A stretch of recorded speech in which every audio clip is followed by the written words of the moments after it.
Olá, aqui é a Prof. Fran e esse é o quarto vídeo em que a gente vai analisar o caso dos exploradores de cavernas.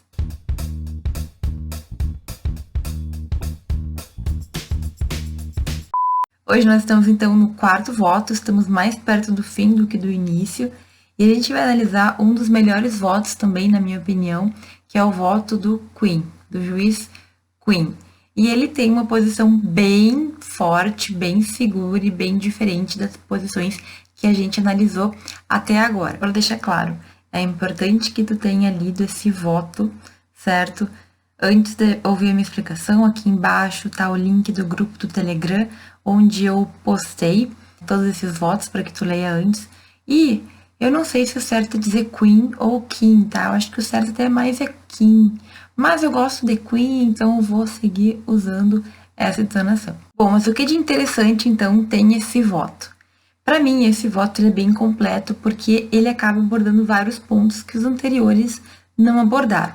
E ele já chega com duas pontuações, com duas questões que ele diz que não é dever do Poder Judiciário, não é competência do Poder Judiciário julgar ou interferir. E ele fala, primeiro, sobre a questão do Poder Executivo, certo? Porque até então, vários dos votos falam que o Poder Executivo pode, de repente, dar a clemência, de repente, dar o indulto, né? E ele diz que não é papel do Poder Judiciário dizer o que o Poder Executivo tem que fazer. Então, o juiz não pode dizer o que ele espera que o presidente, que o primeiro-ministro faça. Ele tem que julgar, dar a decisão dele de acordo com a lei, certo? E deixar que o Poder Legislativo e o Poder Executivo atuem nas funções deles. Então, ele fala bastante sobre essa confusão de poderes, uma vez que o primeiro voto, lembra? Se tu não viu esse vídeo, volta lá, vê os votos anteriores. Mas no primeiro voto, o juiz joga a bola para o Poder Executivo. Então, ele fala que a confusão de poderes não dá para acontecer. Se ele fosse um cidadão, ele votaria no sentido de não só inocentar, mas de tirar toda e qualquer punição, certo? Então, não apenas daria clemência para não ter a pena de morte, mas tiraria qualquer punição, porque esse caso realmente é um caso que tem muita emoção no meio, que tem várias questões. E aí ele finaliza dizendo que ele não é só um cidadão, que ele é um juiz e que então ele não pode ceder a esse apelo emocional. E o segundo ponto que ele diz que os juízes não devem, não têm competência para julgar, é julgar juízo de valor, ou seja, decidir se alguém é bom, se é mal, se é bonito, se é feio, porque são questões que cada pessoa vai ter o seu entendimento. Então, ele não está ali, ele diz para dizer se o que eles fizeram foi certo ou foi errado. Ele está ali para julgar de acordo com o que a lei determina. E já de cara ele deixa muito claro esse posicionamento.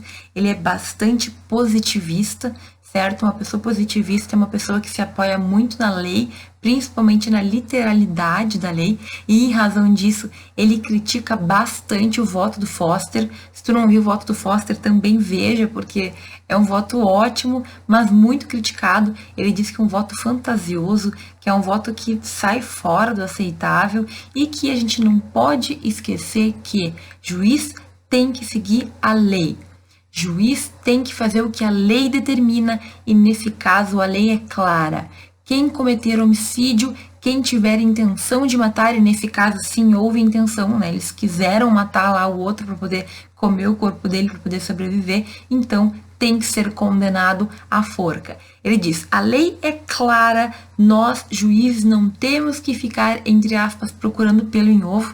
Ele não fala isso, eu que estou acrescentando, certo? A gente tem que julgar de acordo com o que está escrito na lei. Se eu fosse cidadão, se eu fosse o presidente, ou se eu fosse o primeiro-ministro, se eu fosse outra pessoa, eu até poderia pensar diferente. Mas como juiz, eu tenho que estar atrelado à lei e é assim que eu vou julgar. O Quinn, ou Kim, acaba tocando num ponto bem sensível que até hoje nós temos bastante problema, que é o fato de que o Poder Judiciário acaba abocanhando algumas das tarefas que não seriam dele, que seriam do Poder Executivo ou do Poder Legislativo, e acaba ganhando muito poder e inclusive passando por cima dos outros poderes.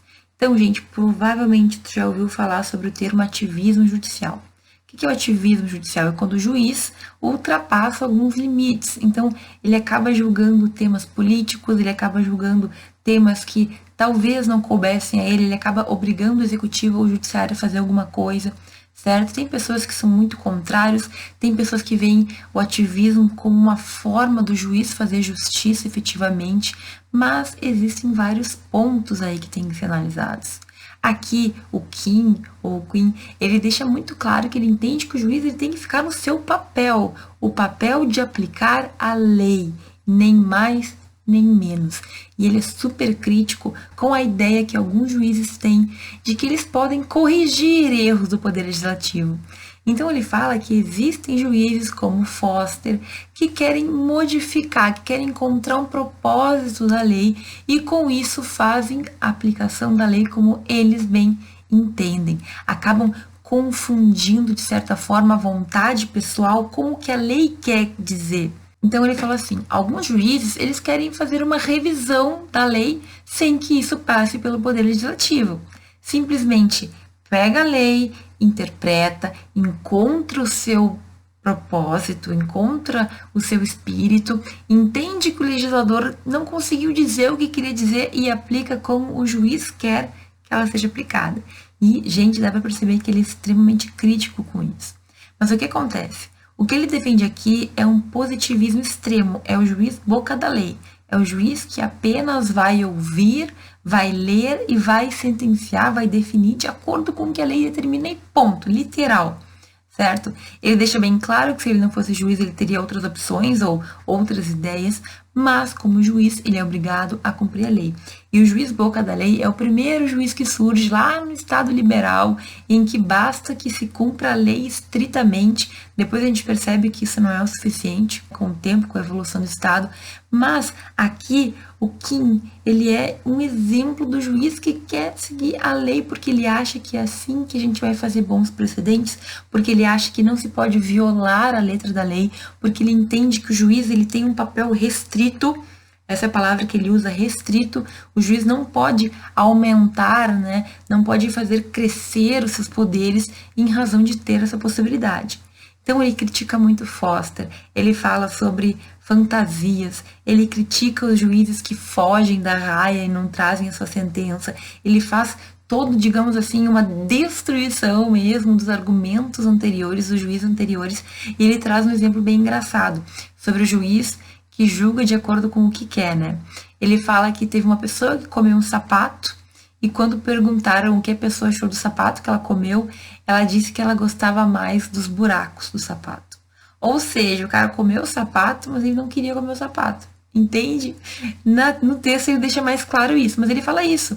Tem juízes que gostam de leis com buracos, que gostam de leis com lacunas. O que é uma lacuna na lei? É algo que falta, é algo que o juiz tem que interpretar e julgar de acordo com o que ele pensa que é o melhor, em razão da lei não estar completa.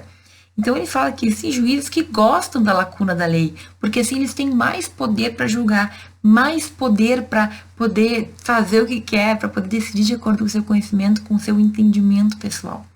E aí ele traz um ponto interessante, gente, porque até aqui os juízes anteriores tinham discutido a questão da legítima defesa, que a legítima defesa é uma exceção, que nesse caso também poderia ser aplicado.